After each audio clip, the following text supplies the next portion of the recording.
Hello, welcome again to Lecture 12 of our course on Prajnaparamita. Happy to have you for this lecture today. I would like to turn to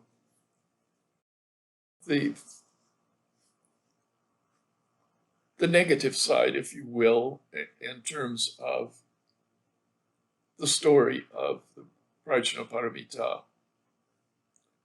And the negative side of this story is Mara. In other words,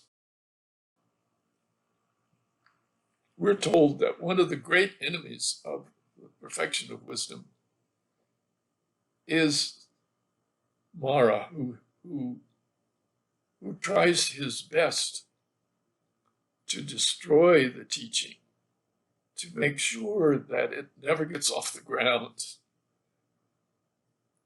And Mara is, and the Mara teachings, I think, are important for us to understand as we look at the Prajnaparamita and even to understand why it might be, in one sense, fearful, one sense disturbing. Now, Mara is a strange figure in some ways. I have yet to find Mara speaking out loud. Mara thinks, and we're given the chance to share his thoughts. He's powerful. He's the ruler of the world.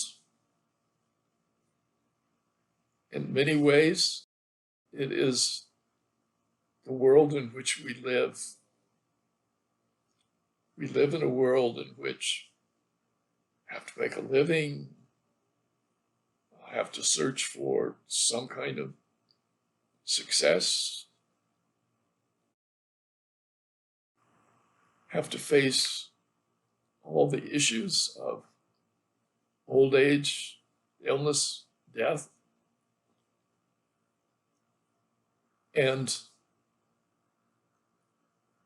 the texts are telling us Mara tries to keep us as busy as possible, taking care of these things, so we don't get around to enlightenment. And whenever he spots somebody who is beginning to think seriously about the nature of this existence of ours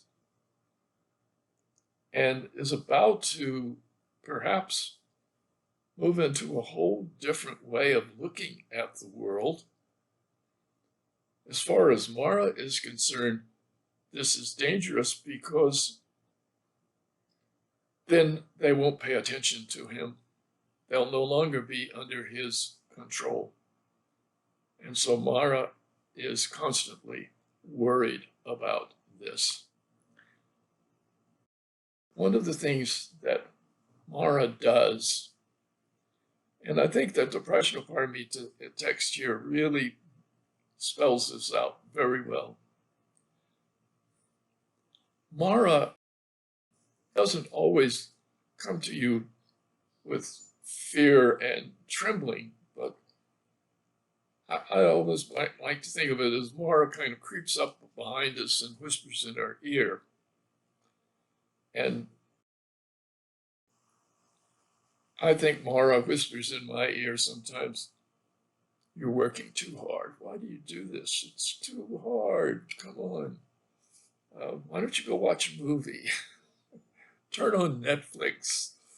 Don't just sit here reading this sutra." That comes sometimes. But the other thing is that Mara fools us. That's his worst trick. Mara comes in the guise of a good person, a teacher, a wonderful mentor, whatever you want to say. Mara is smart enough that he doesn't just come looking like a evil, hideous person. And so Mara, for example, can come up to a person. The person is being confronted by a spirit, a ghost, a non-being, a non-human rather. The person is being confronted by this demonic. So Mara just makes that demonic person or personage disappear. And then he does it in such a way that even a bodhisattva pats themselves on the back and says, wow, look at me. I have a lot of power. I got rid of that demon. I did it. I don't see anybody else around. I did it. And so when something, Mara, in a sense, says anything good that happens, pat yourself on the back and say, whoa, look at me. I've done something really fantastic. And the problem is that if we begin to think, I've done something wonderful, then he says, they begin to look down on and deprecate other bodhisattvas. We become prideful. We become filled with our own power and think, whoa, look at me. So Mara and the issues behind Mara, say the Prajnaparamita, are much more subtle than just Mara raising a fuss. It's much, much more difficult because Mara will do something which we really want done, and he hides from us that he has done it. And so we mistakenly think we did it. And then, once we think we've done something, it's very easy for arrogance and conceit to arise. And if so, then we become far removed from sarvajna, from the supreme wisdom of the Buddhas. When we look down on somebody else because we say, well, I'm so much better than this other person. The world does this to us, I think. We get born into a certain world, and we have things that are given to us, and we are sometimes not aware that we are who we are because of what was given to us. So if we become successful, then we begin to believe, well, this was totally my doing. Nobody else helped make me who I am today. I'm a successful businessman. I did it all on my own, for pity's sakes. I didn't call on anybody else. And Mara has obscured the fact that if we're really successful,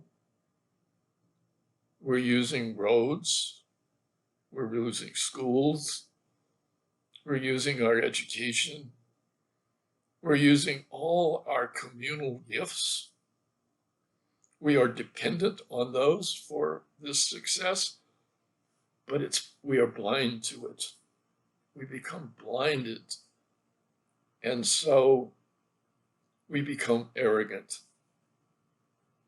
If we don't recognize how much we depend upon other people for what has happened to us. Mara sees a bodhisattva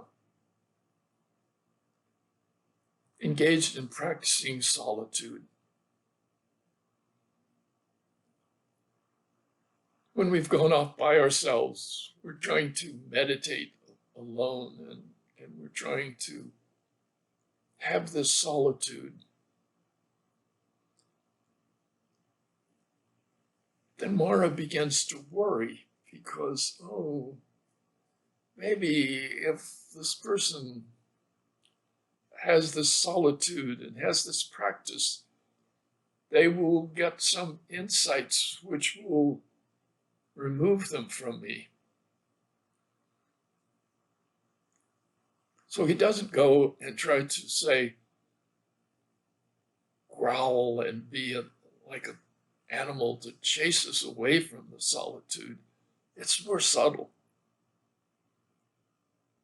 He comes and whispers in our ear, "Oh, gentle son or gentle daughter, yes, doing what you're doing is always praised by the Buddha. What you're doing is really wonderful. You should be proud of yourself. You should understand that what you're doing is something that is totally yours."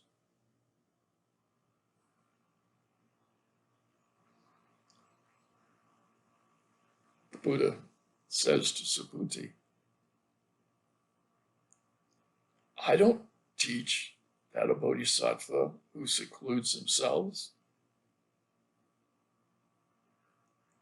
or should seclude themselves in a remote and wild place. I don't say that there's anything very special in that. I don't say that's the only way to practice." And yet Mara has already poisoned the person by saying, "What you're doing is so wonderful. This is your doing. You're doing something that's so difficult. The Buddha would praise you no end. Keep on doing it. Keep on doing it and keep on feeling prouder and prouder of yourself." It's the same issue in a sense that we've seen. Anytime we have the arrogance of what I'm doing is completely my own thing. It's something which I have done, which I have accomplished.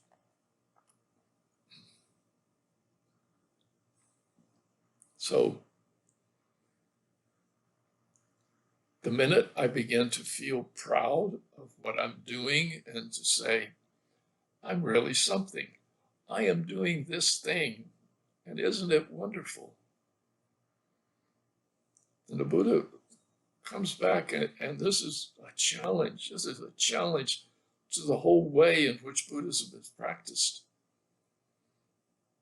Because a bodhisattva who thinks this kind of seclusion is pure, and that if there are monks who are in a city and who are with a lot of people, that's impure. If that's what it leads you to, where you look down on monks who live in a city, I think this was a big issue in the development of Prajnaparamita. What's the best way to practice? Out in the forest? Or is the best way to practice downtown? And if you say, oh, it's so much better to be one who practices in the forest, and these people who practice in the town, they don't know what trouble is. After all, they go out and they get their food. They walk down the street and people give them lots to eat, and they have a place to sleep at night. And I'm superior to them because I'm out here in this forest. So they criticize. It's very easy then to criticize those that we see who we think are having it easy. And these people who are doing their practice in downtown, if you will, Buddha's saying they're also pure. They're not just like a Shravaka or a Pracheka Buddha. They're not contaminated by evil because they're practicing in the town with people.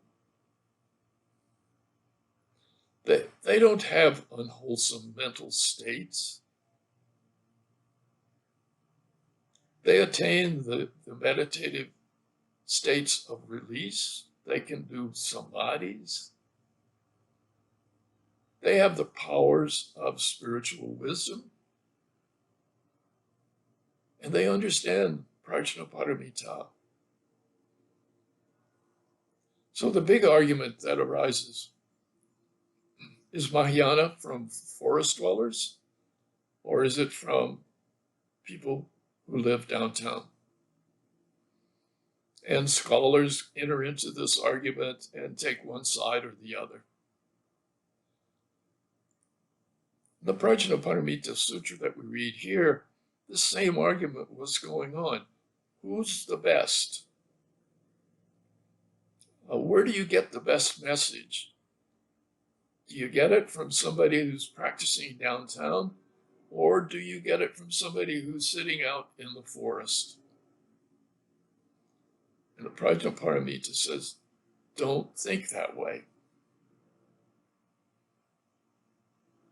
When I started my first Buddhist meditation, it was in downtown LA with Nyogen Senzaki on 3rd Street.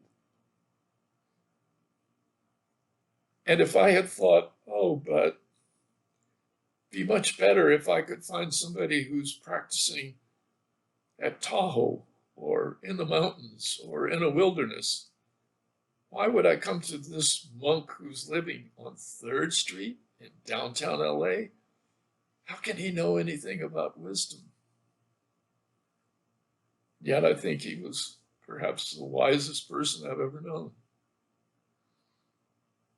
So the text is saying, don't get into this argument over which is better.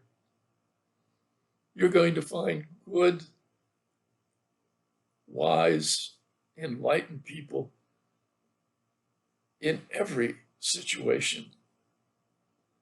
And the problem is, if you think, if I am one who does it in this place, that makes me better than a person who does it in another place, then you've already let Mara take over your life. Because you become arrogant, we become arrogant, we look down on others. So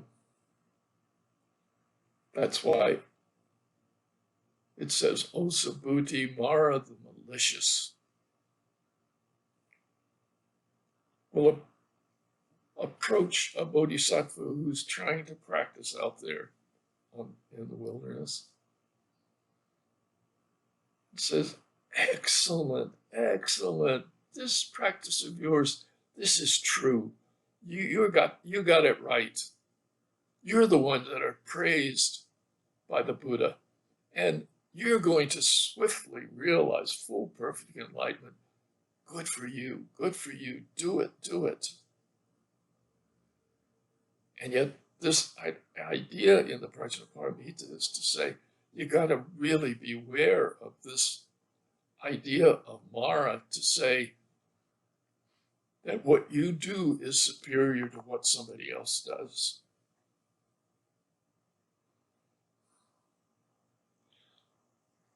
He says, if a bodhisattva practices without being separated from the Prajnaparamita, at that time the arrows of sorrow and vexation will pierce the heart of Mara the malicious. And now, if a bodhisattva practices totally involved with the doctrine of the emptiness, the loving kindness, Mara goes berserk. And he lets loose rain, thunder, lightning. And he wants to scare that bodhisattva to death. And he wants just for a single moment to cause that person to lose their concentration and to be distanced from it and to be distanced from getting to full perfect enlightenment, because Mara really worries if they do that, I'm going to lose them. They're not going to be with me anymore. Mara worries about the population of his realm. He worries about his demographics. So he understands, though, if he can get somebody to exalt themselves, to look down on other people, saying, you have none of the qualities that I have, then Mara says, oh, wonderful. Hooray. My palace will not remain empty. The hell beings, the starving spirits, and the animals, that is the three negative rebirths, the rebirths in my kingdom will increase. Next time they do the census, my kingdom will be even larger than it was in the last census. So Mara is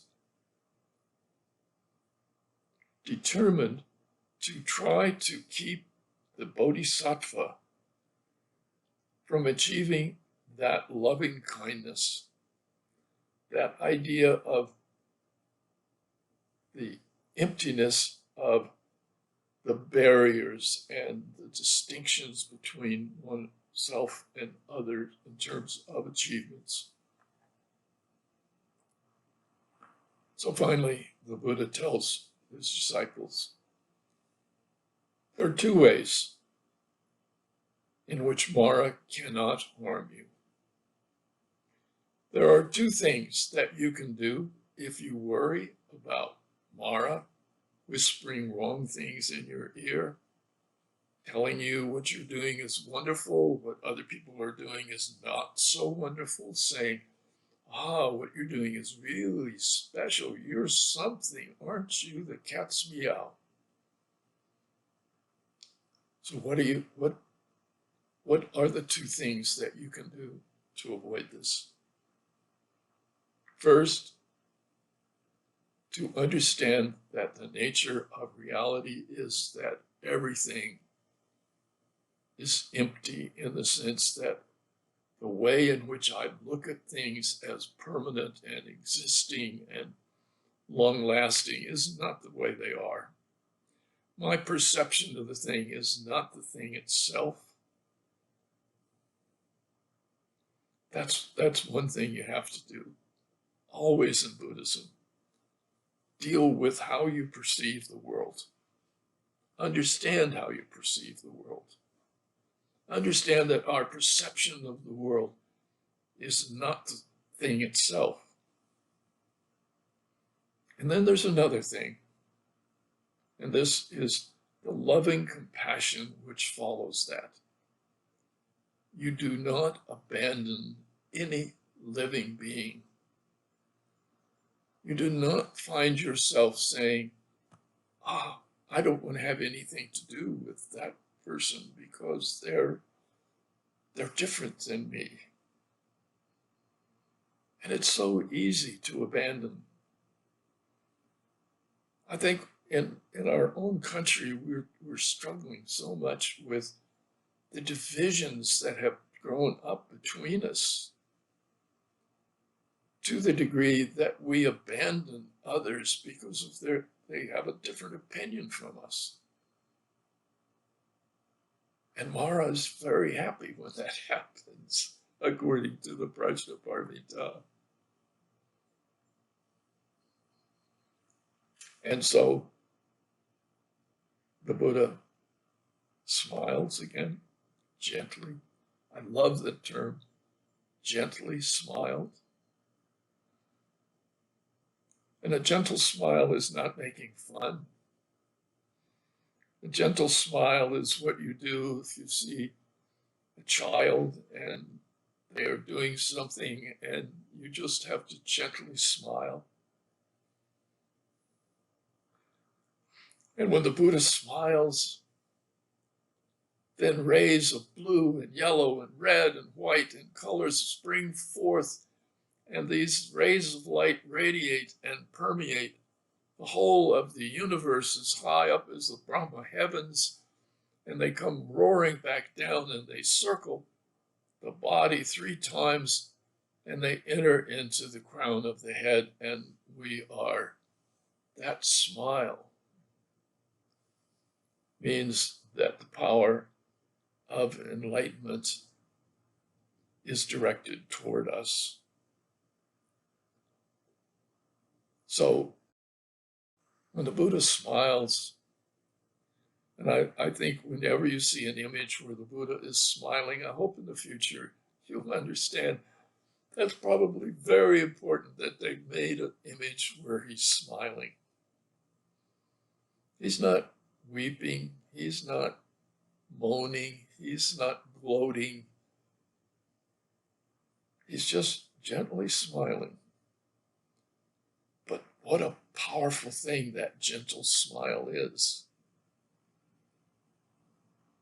To have a gentle smile sometimes is our salvation. We need to have somebody who gently smiles on us. Not to praise us, not to make us feel better than anybody else, but to let us know that if we can avoid what Mara is trying to get us to do, to separate ourselves from others, to feel superior, to feel that we alone know how to do it, then I think that the gentle smiling Buddha is the metaphor for when Prajnaparamita has been fully understood, is fully in practice, fully envelops us, and that we are part of it. So thank you all very much for being part of this lecture on not a very happy topic, maybe, Mara. But we can learn, I think, to see what the Buddhists had to say about how to deal with the world and all that it challenges us with. Thank you very much.